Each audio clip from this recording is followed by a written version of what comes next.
चलिए भाई, सवाल नंबर हम 12 कर चुके हैं पिछले वीडियो में। आज की इस हम वीडियो में सवाल नंबर 13 करने वाले हैं। बोला है कि सिद्ध कीजिए कि वृत्त के परिगत बनी चतुर्भुज की आमने सामने की भुजाएं केंद्र पर संपूरक कोण अंतरित करती है।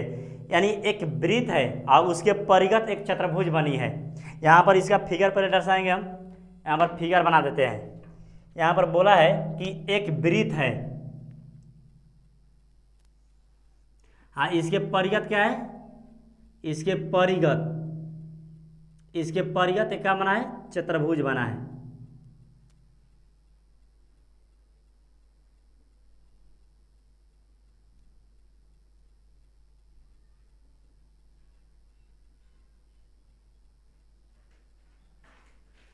चतुर्भुज बना है, इसका नाम डालेंगे ए, और इसका बी, और इसका सी, और इसका डी। और यहाँ से इसका नाम डालेंगे पी, यहाँ पर डालेंगे इसका पी, यहाँ पर क्यू, और यहाँ पर आर, और यहाँ पर एस डाल देंगे। अब यहाँ पर बोला है भुजाएं केंद्र पर संपूरक कोण अंतरित करती है। केंद्र पर, तो सेंटर जो इसका यहाँ से सेंटर है, यहाँ से सेंटर है, क्या हो रही है, यानी संपूरक कोण अंतरित कर रही है। तो इसको यहाँ से ऐसे मिलाएंगे, और इसको यहाँ से ऐसे मिला देंगे, और इसको यहाँ से ऐसे मिला देंगे। और सेंटर कितना हो जाएगा, सेंटर ओ होता है, यानी 0 हो जाएगा। यहाँ पर सेंटर ओ मान लेते हैं। अब यहाँ पर बोला है कि वृत्त के परिगत बनी चतुर्भुज की आमने सामने की भुजाएं केंद्र पर संपूरक कोण अंतरित करती है। तो संपूरक कोण बोला है तो हल्का हमको मानना पड़ेगा। यहाँ पर मानते हैं, इसको मान लेते हैं, और इसको यहाँ से यहाँ मिला देंगे, इसको यहाँ से यहाँ मिला देंगे। इसको मान लेते हैं हम 1, इसको 2, इसको 3, इसको 4, इसको 5, और इसको 6, और इसको 7, और इसको 8 मान लेते हैं। मानना पड़ेगा, संपूरक बोला है, संपूरक कोण। और संपूरक कोण जब बोला है तो हमको सिद्ध करना होगा कोण ए ओ बी और सी ओ डी बराबर 180 डिग्री। यहाँ पर हम कोण माने हैं, अपने मन से माने हैं 1 2 3 4 5 6 7 8 मान लिए हैं। अब बोला है यहाँ पर सिद्ध करना है हमको, तो यहाँ पर हम लिखने जा रहे हैं सिद्ध करना है। बोला है कि सिद्ध करना है कि कोण सिद्ध करना है कोण ए ओ बी, कोण ए ओ बी प्लस कोण सी ओ डी बराबर 180 डिग्री। संपूरक कोण बोला है कि संपूरक कोण अंतरित कर रही है, संपूरक बोला है, तो इसीलिए कोण ए ओ बी प्लस कोण सी ओ डी बराबर 180 डिग्री। लेकिन यहाँ पर देखा जाए तो यहाँ से ए ओ बी, तो ए ओ बी में कितना कोण आ रहा है, यानी 2 3 आ रहा है। ए यानी ए के अंदर देखिए, ए ओ बी यानी इसके अंदर देखना है।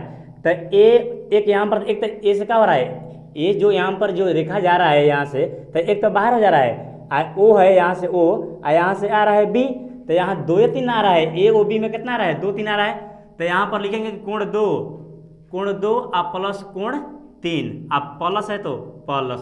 सी ओ डी में देखेंगे तो सी ओ डी, सी यहाँ से, तो सी 5 तो बाहर हो रहा है, तो सी ओ यानी इसका अंदर क्या है, सी ओ डी, तो सी के अंदर कितना आ रहा है 6, और डी के अंदर कितना है, यानी 7 है। तो 6 प्लस 7 है, तो कोण कितना आ जाएगा, 6 प्लस कोण 7, कोण 6 प्लस कोण 7 और कितना आ जाएगा 180 डिग्री।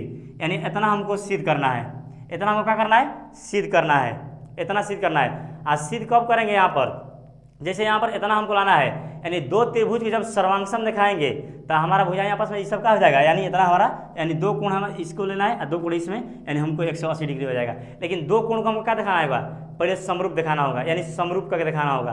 तो यहाँ पर जो कोण ए, यहाँ पर जो बन रहा है ए पी ओ जो बन रहा है त्रिभुज, यहाँ पर ए पी ओ त्रिभुज बन रहा है, एगो ए एस ओ बन रहा है। तो यानी किसी में दिखाएंगे, यानी बी बी ओ, यहाँ पर बी पी ओ ले लेंगे, बी पी ओ, तो यहाँ पर लेना पड़ेगा बी क्यू ओ लेना पड़ेगा। अगर हम ए यहाँ पर ले रहे हैं ए पी ओ ले रहे हैं तो ए एस ओ लेंगे।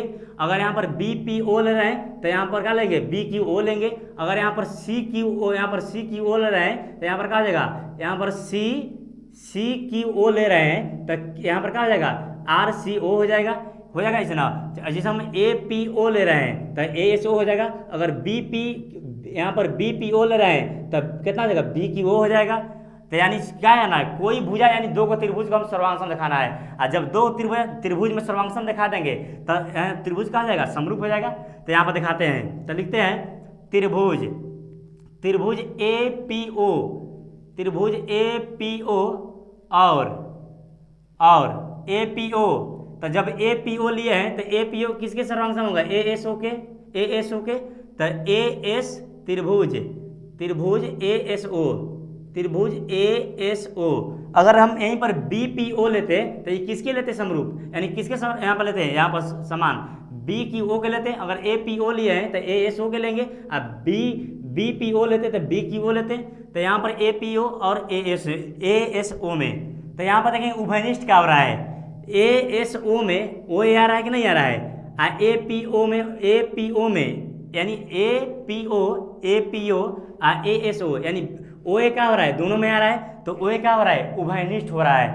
तो यहाँ पर लिखेंगे ओ ए, यहाँ पर लिख देंगे कि ओ ए बराबर ओ ए क्या है, उभयनिष्ठ भुजा। क्या लिखेंगे, उभयनिष्ठ भुजा है, यानी ओ ए क्या हो रहा है, दोनों में मिल रहा है, इसीलिए उभयनिष्ठ हो गया। यहाँ पर ए पी ओ, तो A P O A S O यानी ओ ए दोनों में आ रहा है, इसलिए ओ ए बराबर उभयनिष्ठ भुजा। अब यहाँ पर ओ ए बराबर ओ ए हो गया, उभयनिष्ठ दिखा दिए। अगर हम दो कोण बराबर दिखा देते हैं, दो कोण, यानी यहाँ पर ये क्या हो रहा है, यो समकोण हो रहा है, यो क्या हो रहा है, समकोण। यहाँ पर यो समकोण, यो क्या है, समकोण है, यो समकोण बन रहा है, यहाँ पर ये समकोण बन रहा है।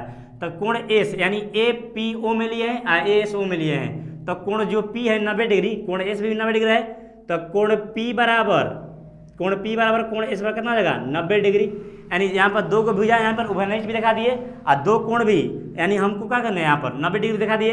और यहाँ पर त्रिज्या दिखा देते हैं, त्रिज्या क्या है, तो ओ पी क्या है, त्रिज्या है, ओ एस क्या है, त्रिज्या है। तो हम ए पी ओ में लिए हैं, ए एस ओ में लिए, इसीलिए ओ पी ओ एस बोल रहे हैं। अगर बी पी ओ में अब बी की ओ में लेते तो ओ की त्रिज्या हो जाता, ओ पी त्रिज्या हो जाता। लेकिन यहाँ पर हम लिए हैं ए पी ओ में, तो ओ पी क्या है, ओ पी बराबर कितना हो जाएगा, ओ पी बराबर ओ एस क्या है, त्रिज्या है, क्या है, त्रिज्या है। और जब यहाँ पर दो कोण भी बराबर दिखा दिए, हम त्रिज्या भी दिखा दिए, उभयनिष्ठ भुजा भी दिखा दिए, तो त्रिभुज क्या हो जाएगा, सर्वांगसम हो जाएगा। तो त्रिभुज ए पी ओ बराबर सर्वांगसम त्रिभुज, सर्वांगसम ए पी ओ सर्वांगसम त्रिभुज ए एस ओ यानी सर्वांगसम हो गया।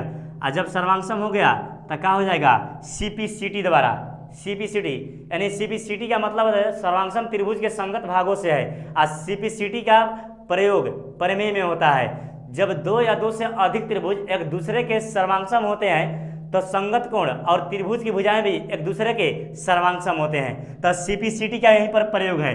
तो सीपी यहाँ पर समरूप त्रिभुज, यहाँ पर समरूप हो गया यानी सर्वांगसम हो गया, हमारा त्रिभुज क्या हो गया, सर्वांगसम। अब यहाँ पर लिखेंगे सीपीसीटी द्वारा, यानी सीपीसीटी का मतलब क्या होता है, यानी जो यहाँ पर सीपीसीटी का प्रयोग होता है प्रमेय में होता है। यहाँ पर बोला गया कि सीपीसीटी द्वारा, तो यहाँ पर लिखेंगे कि सीपीसीटी का उपयोग, चाहे सीपीसीटी का मतलब संगत भुजाओं के सर्वांगसम त्रिभुज के संगत भागों से है। सीपीसीटी का मतलब क्या होता है, सर्वांगसम त्रिभुज के संगत भागों से है। जब दो या दो से अधिक त्रिभुज एक दूसरे के बराबर हो या संगत कोण बराबर हो, तो त्रिभुज एक दूसरे का होता है, सर्वांगसम होता है। तो ये बोला है कि कोण ए, यहाँ पर सीपीसीटी द्वारा लिखेंगे कि जो कोण 1 है, कोण किसके बराबर, 2 के बराबर।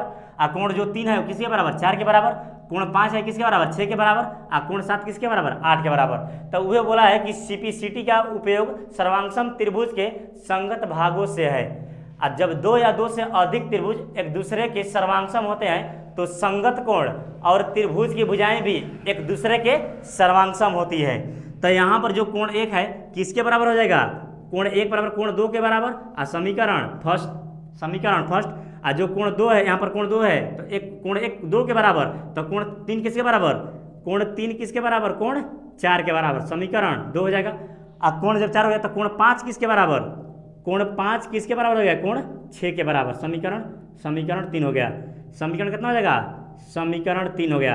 और जब कोण 7 बराबर, जब कोण 5 6 के बराबर, तो 7 किसके बराबर, कोण 7 बराबर किसके हो जाएगा, कोण 8 के बराबर। और समीकरण कितना हो जाएगा 4, यानी 4 इक्वेशन हम बांध दिए।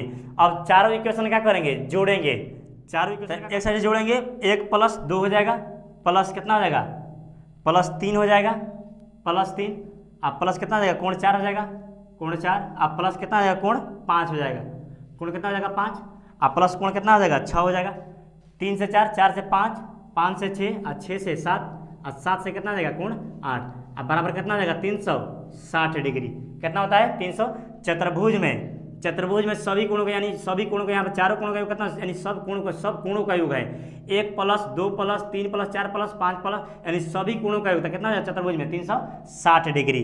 अब लिखेंगे इसको, यहाँ पर लिखेंगे समीकरण 1, एक माने कामा 2 कामा 3 तथा 4 से लिए हैं, 4 से ले लिए हैं यहाँ पर। अब यहाँ पर कोण 1 है, तो कोण 1 यहाँ पर किसके बराबर है, कोण 2 के बराबर है। तो कोण 1 जब कितना डालेंगे, कोण 2 डाल देंगे। अब प्लस में कोण कितना है 2 है, तो 2 डाल दो। प्लस में कोण 3 है, तब पहले से कोण कितना है 3 है ना, तो चलिए यहाँ पर 3 है, तो 3 यहाँ पर क्या है, किसके बराबर है, कोण 3 है, तो कोण यहाँ पर 3 10 का 10। आप प्लस कोण 4 किसके बराबर है, कोण 3 के बराबर है, तो इसको कोण कितना लिख सकते हैं, कोण 3। आप प्लस कोण 5 है, तो कोण 5 किसके बराबर है, कोण 6 के बराबर है, तो कोण 5 के बराबर क्या लिख सकते हैं, कोण 6। आप प्लस भी क्या हो जाएगा, कोण 6 हो जाएगा। प्लस कोण 7 है, तो कोण 7 किसके बराबर, पहले का कोण 7 छोड़ देते हैं, कोण 7 10 का 10 रहेगा। अब प्लस कोण 8 किसके बराबर है, तो कोण 8 किसके बराबर है, कोण 7 के बराबर है, तो कोण कितना हो जाएगा 7 बराबर 360 डिग्री। अब यहाँ पर देखेंगे, यहाँ पर इसको ले लिए एगो कोण 2 तो कितना हो जाएगा, 2 कोण 2 हो जाएगा, एगो कोण 3 तो 2 कोण कितना हो जाएगा, 2 कोण 3 हो जाएगा, नहीं हो जाएगा, 2 कोण 3 हो जाएगा। अब प्लस यहाँ पर 2 है, तो 2 कोण कितना हो जाएगा 6 हो जाएगा। अब प्लस 2 कोण कितना हो जाएगा 7 हो जाएगा। अब बराबर कितना हो जाएगा 360 डिग्री।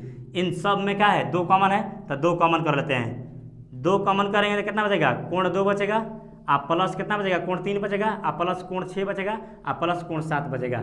यहाँ पर 2 कॉमन कर लिए हैं, सब में क्या किए हैं 2 कॉमन किए हैं, तो 2 क्या हो जाएगा, सब हट जाएगा। तो कोण 2 प्लस कोण 3 प्लस कोण 6 प्लस कोण 7, यानी 2 कॉमन कर लिए हैं, 2 हट गया, बराबर 360 डिग्री। ये 2 से क्या हो जाएगा 18 दूना 36, एगो 0 है तो एगो 0 आ जाएगा, यानी 180 डिग्री। तो कोण 2 आप प्लस कोण 3 आप प्लस कोण 6 आप प्लस कोण 7 बराबर 180 डिग्री। 80 डिग्री। लेकिन हमको सिद्ध क्या करना था, इतना सिद्ध करना था कि कोण 2 प्लस 3 आप प्लस कोण 6 प्लस 7 बराबर 180 डिग्री, ये सिद्ध करना था। अब अगर यहाँ पर देखा जाए 2 3, तो 2 3 क्या है, ए ओ बी है। जब यहाँ पर 2 और 3 है तो भुजा, यानी ए ओ बी के क्या है, अंदर है 2 3, तो ए ओ बी के अंदर है ना 2 3 है, तो कोण 2 और 3 कितने किसके अंदर है, ए ओ बी के। तो कोण इसीलिए कोण ए ओ बी आप प्लस है तो प्लस। अब यहाँ पर कितना है 6 7 है, तो 6 7 किसके अंदर 6 है और 7 है, यानी सी ओ डी के क्या है 6 7, यहाँ पर सी 6 7 6 7 क्या है, सी ओ डी के क्या है अंदर है, तो सी ओ डी, तो 6 प्लस 7 तो किसके बराबर है, सी ओ डी के बराबर है। तो कोण सी ओ डी बराबर कितना जाएगा 180 डिग्री। आइए हमको क्या करना था, ये प्रूफ हमको लाना, यहाँ पर प्रूफ करके लाना था कि कोण ए ओ बी प्लस कोण सी ओ डी बराबर 180 डिग्री। ये क्या हो गया, प्रूफ हो गया। सवाल सब बन गए हैं, सब सवाल समाप्त हो गए हैं। अब उदाहरण बच गए, अब उदाहरण भी हम कर लेंगे। चलिए आज की हम वीडियो में इतना ही रखते हैं, मिलते हैं नेक्स्ट वीडियो में।